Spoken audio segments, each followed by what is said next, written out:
මල්ලි දෙහිවලට යන්න පුළුවන් වෙයිද? පුළුවන් සර් අගින්.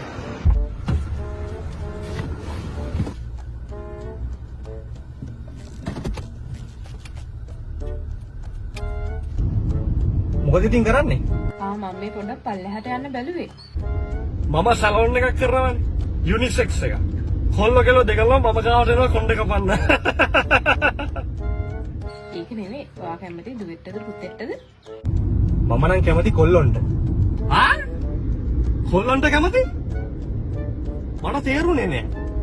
පුතෙක් හොඳයි. ඒ වුණාට ඉතින් පළවෙනි ළමයා දුවෙක් වෙනා නම් හොඳයි නේ.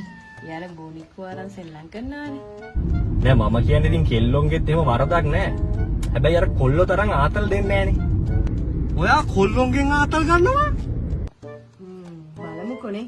ඒක නෙමෙයි ඔයාගේ ඩයබටික් පෙත්ත ගත්තද උදේ? හැමදාම ගන්න ඕනේ නැහැනේ. ඒක සතියකට පාරක් විතර ගත්තාම ඇති. මූ සතියකට පාරක් කොල්ලොන්ගෙන් ආතල් ගන්නවා? අනේ මල තාම ලංකාවේ එහෙම නීතිගත කරලා නෑ නේද මේ? මේ උදව්වට ආපු අය සේරම බොට් ටික පල්ලෙහා තට්ටුවට ඇද්දා. යටට ඔක්කොම ඇදලාද? මොකක්ද අනේ? ඇහුනේ නෑ. යටට ඇදලාද කියලා ඇහුවේ. යටට ඇඳලාද? තෝ මොකටද බල්ලෝ මේ එන්න හදන්නේ? ඔබ දන්නවද මම කවුද කියලා? මම යක බැඳපු මිනිස්සු මේ මාත් එක්ක ඔයාට එන්න බහරි නැවත මම බල්ල වාහනේ. ඔයා ඉතින් ගෙදරක නෑනේ. මේ හැමදේම මම එපයි බලන්න. හරි හරි කලබල වෙන්න එපා ඉතින්. කලබල වෙන්න එපා. කස්ටමර්ස්යි සම්තිමයි මේ ඒක නෙවෙයි.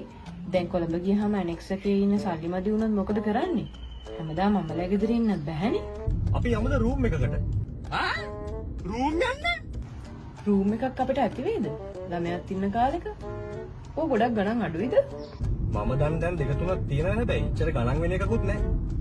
තාත්තා බල්ල වහන්නේ. තෝ දන්නද මං කවුද කියලා? අනික ඔය ආරක්ෂාව හොඳයිද කියලා දන්නවද? එහෙම නම් දන්නේ නැහැ ඉතින්. ඒකනේ. යකෝ මගේ නම සමන්ත. හැබැයි ගොඩක් කියොම් මට කියන්නේ පොඩි සමන්ත කියලා.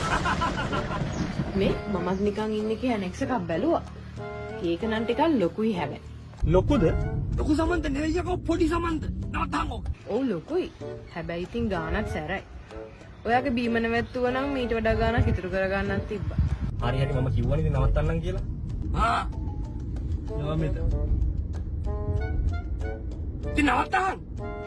මගේ හොඳ හැබිය.